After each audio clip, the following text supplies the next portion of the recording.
What are you striving for with Third Wave, in addition to just educating people about these?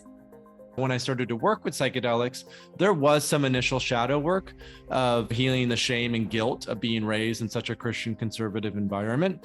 But pretty quickly, I went into vision. I went into creativity. I went into what we might even call self-actualization, if not self-transcendence.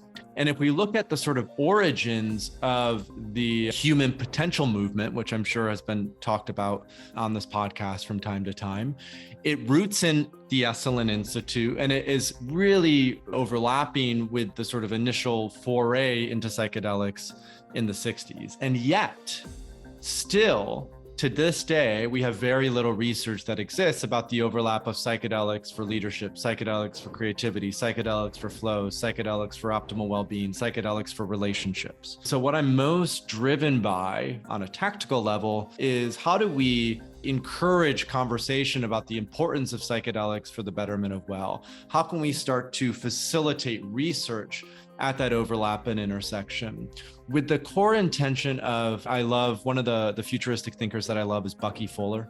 And he has this great quote of, don't fix the model that's broken, right? Create a new model, build a new model that makes the old model obsolete. And so for the last 300 to 400 years, industrialism brought a number of incredible benefits to us as a populace and a species. It raised tens of millions, if not hundreds of millions of people out of poverty. The technological solutions and innovations that came out of industrialism have changed our lives for the better, I would argue. And we've reached this sort of holding pattern over the last 60 years where that frame, that context no longer serves us. And there's actually a phenomenal book on this by Alvin Toffler, a well-known futurist. He wrote a book called The Third Wave in 1980, which I found out about after I'd actually started the third wave. And in that book, he outlines how the first wave was agricultural use, the second wave is industrial use, and the third wave is the information age, the information era. And so what I'm most motivated by is how can psychedelics help us to fully step in to that integrated worldview where we don't see things like, for example, in industrialism, it's the producer and the consumer.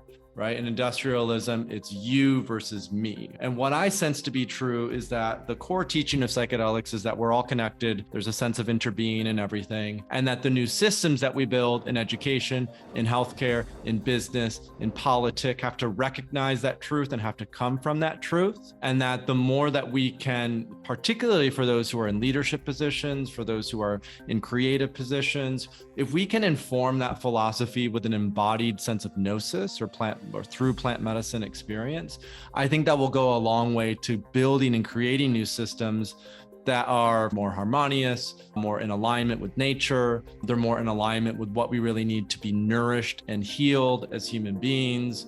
And that for me is my big why.